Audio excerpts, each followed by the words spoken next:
Hello everyone, welcome back to a online solution. इस video में हम लोग पढ़ने वाले हैं क्लास 12th हिंदी का 50 एमसीक्यू ऑब्जेक्टिव क्वेश्चंस, जो कि फाइनल एग्जाम के लिए बहुत ही इंपॉर्टेंट है, फाइनल एग्जाम रिवीजन के लिए। ये वीडियो हमारा जो है ये पार्ट 2 है। अगर आपने पार्ट 1 नहीं देखा है तो नीचे डिस्क्रिप्शन में पार्ट 1 का लिंक दे देंगे या नीचे कमेंट बॉक्स में लिंक रहेगा पार्ट 1 वीडियो, आप सभी बच्चे जाकर के देख लीजिएगा। इसमें भी हम लोग 50 एमसीक्यू करने वाले हैं, जो कि आपके एग्जाम के पैटर्न पे पूरा क्वेश्चन आधारित है। ओके, तो स्टार्ट करते हैं। अगर आप हमारे चैनल पे नए बच्चे हो, न्यू बच्चे हो, पहली बार वीडियो देख रहे हैं तो इस चैनल को जल्दी से सब्सक्राइब कर लो और सब्सक्राइब करने के बाद ऑल पे क्लिक कर देना, ताकि रोज की वीडियो की नोटिफिकेशन आपको मिल सके। डेली सुबह 6 बजे वीडियो अपलोड होती है, तो डेली क्लास देखा करें आप लोग। आइए क्वेश्चन की ओर बढ़ते हैं। सबसे पहला नंबर सवाल है जो कि एकदम इंपॉर्टेंट है। पहला नंबर सवाल हमारा कहता है कि भारतीय सिपाहियों का किसके साथ संघर्ष हुआ था। एग्जाम में पूछा गया है 2021 में। भारतीय सिपाहियों का संघर्ष जो है प्यारे बच्चों जर्मनों के साथ हुआ था। इसका राइट आंसर हो जाएगा हमारा ऑप्शन नंबर डी। आइए अगले क्वेश्चन की ओर बढ़ते हैं। इस वीडियो में 50 क्वेश्चंस पढ़ेंगे और आप इस वीडियो को टेस्ट के जरिए से भी देखें। मतलब टेस्ट ऐसे देखना है कि 50 में से आपको 50 सही करना है। आपको मतलब समझना है कि मैं टेस्ट दे रहा हूं, ठीक है।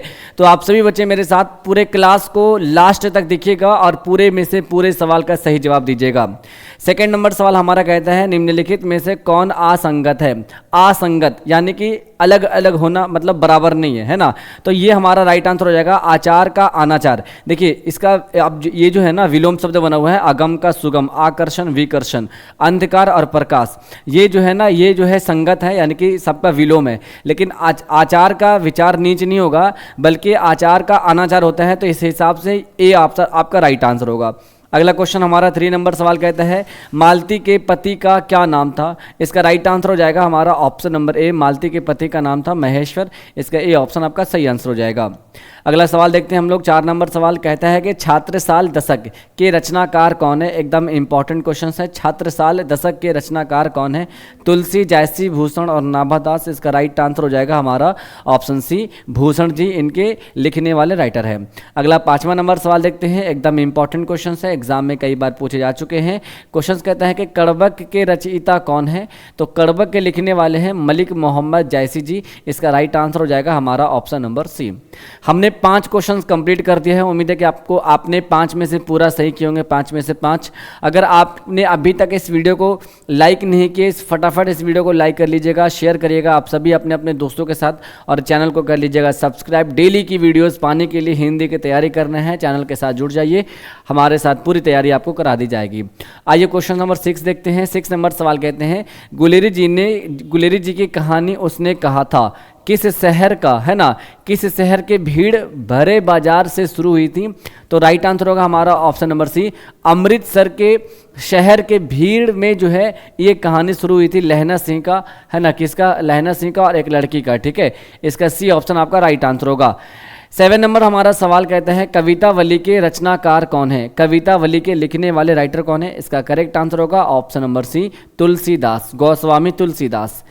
8 नंबर हमारा सवाल कहता है जयशंकर प्रसाद 1974 में आपातकाल के दौरान किस आंदोलन के लिए जेल गए थे। तो इसका राइट आंसर होगा हमारा ऑप्शन नंबर बी, छात्र आंदोलन के दौरान जो है 1974 ईस्वी को ये जो है जेल गए थे। इसका राइट आंसर होगा हमारा ऑप्शन नंबर बी। आइए 9 नंबर सवाल हमारा कहता है कि जयशंकर प्रसाद के पिताजी का क्या नाम था। तो इसका राइट आंसर होगा हमारा हर्षु दयाल। क्या नाम था। जयशंकर प्रसाद जी के पिताजी का नाम था हर्षु दयाल। इसका हमारा सी ऑप्शन। जयशंकर प्रसाद ने जयप्रकाश नारायण जी, यानी कि जेपी कह सकते हैं, B, C option right answer होगा। 10 नंबर सवाल हमारा कहता है इनमें से सही सुम्मिलित नहीं है। नहीं बोल रहा ना, क्या बोल रहा है यहाँ पे, नहीं बताना है, नहीं। तो आप पहले मिला के देखो, आघात प्रतिघात, ये तो है सही सुम्मिलित, श्रोता गायक, रचना ध्वंस, जड़ और चेतन। इसका राइट आंसर होगा हमारा ऑप्शन नंबर बी, श्रोता गायक, ये जो है ना ये सुम्मिलित नहीं है। इसका बी ऑप्शन राइट आंसर होगा। 11 नंबर सवाल हमारा कहता है साहित्य लहरी किसकी रचना है। एकदम वीवीआई क्वेश्चन है और बहुत बार आपकी परीक्षा में पूछा जा चुका है और मैं बार बार आपको करवाऊंगा। कहेंगे हम लोग सूरदास के द्वारा लिखा गया ये जो है चैप्टर है साहित्य लहरी। इसका बी ऑप्शन राइट आंसर होगा। अगला सवाल हमारा 12 नंबर कहता है रेणुका किसकी रचना है। रेणुका जो है एक पुस्तक भी है, ये रचना है, किसकी रचना है प्यारे बच्चों। तो बोलेंगे रामधारी सिंह दिनकर जी की रचना है रेणुका। इसका सी ऑप्शन राइट आंसर होगा। रामधारी से रिलेटेड आपको कुछ कहानी वगैरह का रचना बताता हूँ। देखिए, एक आप याद कर लीजिए उर्वशी, और एक और याद कर लीजिए कौन सा, संस्कृत के 4 अध्याय, है ना, संस्कृत के 4 अध्याय, इसको जरूर याद कर लीजिएगा। ये दोनों जो है, दोनों पे इसको अवार्ड दिया गया था, और दोनों जो रचना है ना, मोस्ट इंपॉर्टेंट रचना है। एक क्वेश्चन से इससे पूछ लेगा एग्जाम में। अगला हमारा 13 नंबर सवाल कहता है कहरानामा किसकी कीर्ति है? तो ये मलिक मोहम्मद जायसी जी के द्वारा लिखा गया कीर्ति है। 13 का राइट आंसर होगा हमारा ऑप्शन नंबर ए। उम्मीद है कि आप सभी क्वेश्चंस आपको पसंद आ रही होगी। एकदम एग्जाम के पॉइंट ऑफ व्यू से सारा क्वेश्चंस लाया गया है, एग्जाम के पैटर्न पे सारा क्वेश्चंस एग्जाम में आने वाला है। 14 नंबर सवाल देखिएगा, सूर काव्य के 3 प्रधान विषय बता दीजिए आप लोग, जल्दी से बताओ फटाफट। तो कौन कौन सा है? बोलेंगे विनय भक्ति है, एक वात्सल्य है, और एक प्रेम श्रृंगार है। तो इसका राइट आंसर क्या होगा हमारा? 14 का सी ऑप्शन राइट आंसर होगा। आइए अगला क्वेश्चन देखते हैं, तुलसीदास की माता का क्या नाम था? एग्जाम में पूछा गया क्वेश्चन है। बोलेंगे हुलसी जो है, ये हुलसी देवी, यानी कि तुलसीदास की माता जी का नाम है हुलसी, इसका ए ऑप्शन राइट आंसर होगा। 16 नंबर सवाल, कवितावली किसकी रचना है? अभी क्वेश्चन आया था, एकदम मोस्ट इंपॉर्टेंट है, याद रखिएगा। तुलसीदास जो है वो कवितावली के, तुलसीदास के द्वारा कवितावली लिखा गया है। अगला क्वेश्चन मैं आपको होमवर्क दे दूंगा, देखता हूँ कौन कौन बच्चे होमवर्क का आंसर सही देते हैं। अच्छा, ये क्वेश्चन ज़्यादा भारी नहीं दूंगा आपको, क्वेश्चन नंबर 20 या 19 दे दूंगा आपको होमवर्क, ठीक है। ज़्यादा भारी दूंगा तो फिर आप कोई बच्चे ऐसे जो बता नहीं पाएंगे। देखिए 17 नंबर सवाल कहता है, ध्रुव स्वामिनी किसने लिखा है? देखिए बहुत इंपॉर्टेंट है, एग्जाम में आता है यहाँ पे। ध्रुव स्वामिनी की लिखने वाले जो है हमारा, वो कौन है? जयशंकर प्रसाद जी है, इसका बी ऑप्शन आपका राइट आंसर हो जाएगा। अगला हमारा कहता है जी 18 नंबर सवाल, साहित्य लहरी किसकी रचना है? फिर से दोबारा क्वेश्चन रिपीट हुआ है, कहेंगे सूरदास के द्वारा लिखा गया है साहित्य लहरी, इसका डी ऑप्शन राइट आंसर होगा। 19 नंबर सवाल का जवाब दे दीजिएगा। अच्छा, एक नंबर 20 है ना, 19 नंबर सवाल मैं आपको होमवर्क के लिए दे दूंगा, देखता हूं कौन कौन बच्चे सही आंसर देते हैं। क्वेश्चन हमारा कहता है कि सुभद्रा कुमारी चौहान की मृत्यु कैसे हुई है? बस दुर्घटना के कारण, ट्रेन दुर्घटना के कारण, या कार दुर्घटना के कारण, या हवाई जहाज दुर्घटना के कारण? ये मैं इसका आंसर वीडियो के लास्ट में बता दूंगा। सारे बच्चे 19 का क्या आंसर होगा? ए होगा, बी होगा, सी होगा या डी होगा? आंसर कमेंट बॉक्स में करते जाइएगा, ठीक है। आइए 20वां नंबर हमारा सवाल कहता है, बिखरे मोती किसकी रचना है? एकदम इंपॉर्टेंट क्वेश्चन है। बिखरे हुए मोती ये हमारा है सुभद्रा कुमारी चौहान जी के द्वारा लिखी गई ये रचना है। 20 का राइट आंसर होगा हमारा ऑप्शन नंबर सी। अगला 21 नंबर सवाल हमारा कहता है, दूसरा सप्तक किसने लिखा है? एकदम इंपॉर्टेंट है, VVI क्वेश्चन से इसको नोट कर लीजिएगा, एग्जाम में क्वेश्चन आएगा। दूसरा सप्तक किसके द्वारा लिखा गया है? तो बोलेंगे रघुवीर सहाय के द्वारा दूसरा सप्तक लिखा गया है। अगला हमारा 22 नंबर सवाल है, संचय का संधि विच्छेद क्या होगा? संचय तो बोलेंगे सम प्लस सम जोड़ चय, इसका सी ऑप्शन राइट आंसर होगा। 23 नंबर सवाल हमारा है, यथोचित का संधि विच्छेद क्या होगा? यथोचित, इसका करेक्ट आंसर होगा यथा प्लस यथा जोड़ उचित, इसका ए ऑप्शन आपका सही आंसर हो जाएगा। 24 नंबर सवाल देखिएगा, नीरव का संधि विच्छेद क्या होगा? नीरव, इसका राइट आंसर होगा सी ऑप्शन निह प्लस रव, नीरव का सही संधि विच्छेद हो जाता है। प्यारे बच्चों, संधि विच्छेद से हम लोगों ने अभी 3 सवाल किया, तीनों इंपॉर्टेंट है, कॉपी में नोट डाउन कर लीजिएगा, ठीक है। आइए 25वां नंबर सवाल देखिएगा, विद्यालय का संधि विच्छेद बताना है प्यारे बच्चों। विद्यालय तो विद्या प्लस आलय, ये जो है ना विद्या जोड़ आलय, ये विद्यालय का संधि विच्छेद हो जाएगा, इसका बी ऑप्शन राइट आंसर होगा। फिर आगे देख लीजिएगा, संधि विच्छेद से फिर सवाल है, तथापि का संधि विच्छेद बताइएगा। तथापि तो तथा आपी, यानी कि तथा जोड़ आपी, यही राइट आंसर होगा, बी ऑप्शन। अगला 27 नंबर सवाल कहता है हमारा, स्वागत में उपसर्ग कौन सा होगा प्यारे बच्चों? स्वागत तो ना ही स्वर्ग होगा, सर्ग होगा, ना ही आ होगा, ना ही आख होगा, सुआगत, स्वागत का उपसर्ग होगा सु, यानी कि इसका ए ऑप्शन राइट आंसर होगा। फिर आइए हमारा सवाल कहता है, प्रभुता क्या है? प्रभुता में कौन सा बताना है? प्रत्यय बताना है, तो प्रभुता में राइट आंसर होगा ए ऑप्शन हमारा। फिर अगला सवाल हमारा 29 नंबर सवाल है, गायक में प्रत्यय कौन सा होगा? क्या सवाल है? गायक, तो गायक में प्रत्यय हमारा अक हो जाएगा, गायक, इसका बी ऑप्शन राइट आंसर होगा। 30 नंबर सवाल हमारा कहता है प्यारे बच्चों, अतिशय में कौन सा उपसर्ग हो जाएगा? अतिशय 2023 में ये क्वेश्चन पूछा गया है, अतिशय में हमारा अति हमारा उपसर्ग हो जाएगा, इसका सी ऑप्शन राइट आंसर होगा। प्यारे बच्चों, इस वीडियो का एक छोटी सी टारगेट देता हूँ कि 500 लाइक कंप्लीट करना है आप सभी बच्चों को। 5000 लिख दिया हूँ, 500 लाइक कंप्लीट करना है। जितना हो सके आप लोग इस वीडियो को लाइक करें, शेयर करें और सब्सक्राइब करें चैनल को। डेली क्लासेस के लिए डेली 6 बजे वीडियो आती है हमारे यूट्यूब पे, 6 बजे डेली कंटिन्यू बने रहिएगा क्लास में, सुबह बोल रहा हूँ, ठीक है। 31 नंबर सवाल हमारा कहता है कि बाछे खिलना मुहावरे का अर्थ क्या होता है। बाछे खिलना मुहावरे का सही अर्थ क्या होता है? अत्यंत प्रसन्न होना, इसका सी ऑप्शन राइट आंसर होगा। 32 नंबर सवाल हमारा कहता है कि लेने के देने पड़ना मुहावरे का सही अर्थ क्या होता है? लाभ के बदले हानि, काफ़ी प्रयत्न करना, लाभ होना या हानि होना। इसका करेक्ट आंसर होगा हमारा लेने के देने पड़ जाना, यानी कि काफ़ी प्रयत्न करना, काफ़ी कोशिश करना। अगला हमारा कहता है 33 नंबर सवाल, सोमवार कौन सा संज्ञा है? सोमवार, तो सोमवार हो जाएगा हमारा व्यक्तिवाचक संज्ञा, इसका बी ऑप्शन हमारा राइट आंसर हो जाएगा। प्यारे बच्चों अगले सवाल की ओर बढ़ते हैं। 33 के बाद 34 नंबर सवाल में आते हैं। 34 नंबर सवाल हमारा कहता है घर संज्ञा कौन सा है ना। घर कौन सा संज्ञा है? तो घर हमारा हो जाएगा जातिवाचक संज्ञा, इसका बी ऑप्शन राइट आंसर होगा। उसके साथ हम लोग देखते हैं 35 नंबर सवाल, हाथ पैर मारना मुहावरे का सही अर्थ क्या होगा? हाथ पैर मारना मुहावरे का अर्थ होता है कि काफ़ी प्रयत्न करना, यानी कि काफ़ी कोशिश करना, ठीक है। अगले सवाल की ओर बढ़ते हैं। हमारा 36 नंबर सवाल कहता है राम कलम से लिखता है।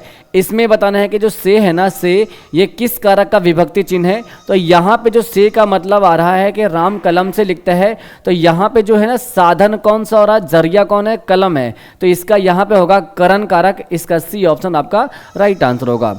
अगला हमारा 37 नंबर सवाल कहता है उग्र का विलोम क्या होता है? उग्र का विलोम होता है सौम्य, इसका डी ऑप्शन आपका राइट आंसर होगा।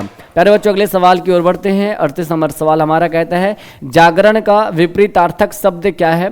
जागरण का निर्दा हो जाएगा हमारा करेक्ट आंसर, निद्रा, निद्रा, इसका ए आंसर हमारा राइट आंसर होगा। अगला हमारा 39 नंबर सवाल कहता है गीला का विलोम क्या होता है? प्यारे बच्चों गीला का सूखा। याद रखिएगा जो मैं आपको होमवर्क दिया हूं उसका आंसर नीचे कमेंट करके ज़रूर बताइएगा, मैं लास्ट में सबका आंसर बताऊंगा। प्यारे बच्चों अभी तक आपने इस वीडियो को लाइक नहीं किया तो लाइक कर लीजिए, आज का लाइक का टारगेट है 500 लाइक। आप जितना लाइक करते हो हमें ज़्यादा खुशी होती है, तो लाइक करना बिल्कुल ना भूलेंगे। अगला 40 नंबर सवाल हमारा कहता है भूत का विपरीतार्थक शब्द क्या होगा? भूत, तो भूत हमारा भविष्य, इसका विपरीतार्थक शब्द बोलना है भूतकाल यानी कि भविष्य। इस भूत का विपरीतार्थक भविष्य होगा, इसका सी ऑप्शन राइट आंसर होगा, ठीक है। 41 नंबर सवाल हमारा कहता है चतुर्थ शब्द कौन सा है? तद्भव है, देशज है, तत्सम है या विदेशज है? इसका करेक्ट आंसर होगा हमारा जो चतुर्भुज जो है प्यारे बच्चों ये है तत्सम, इसका हमारा सी ऑप्शन राइट आंसर होगा। उसके बाद हम लोग देखते हैं 42 नंबर सवाल, खिड़की शब्द कौन सा है? तो खिड़की जो है ना प्यारे बच्चों ये जो शब्द है, खिड़की जो शब्द है ये है हमारा कह सकते हैं देशज, हमारा जो है खिड़की शब्द है। अगला सवाल हमारा कहता है 43 नंबर सवाल, मैं खाना खा चुका हूँ तब वह आया। देखो यहाँ पे क्या है ना, पहला वाक्य ये है और दूसरा वाक्य ये है, इसमें वाक्य पूछ रहा है तो ये दोनों वाक्य जुड़ा हुआ है, जोड़ दिया गया है, तो बोलेंगे हम लोग ये जो है ना मिश्र वाक्य, मैं खाना खा चुका हूँ तब वह आया। यानी कि फिर कह सकते हैं, आप दूसरा भी एग्जांपल ले सकते हैं कि मैं मर चुका हूँ फिर डॉक्टर आया, ऐसे कह सकते हैं। फिर अगला सवाल देखते हैं 44 नंबर सवाल, बाखूबी कौन सा समास है? बाखूबी, तो बाखूबी जो है प्यारे बच्चों ये अवयवी भाव समास है, इसका सी ऑप्शन राइट आंसर होगा क्योंकि बा से है।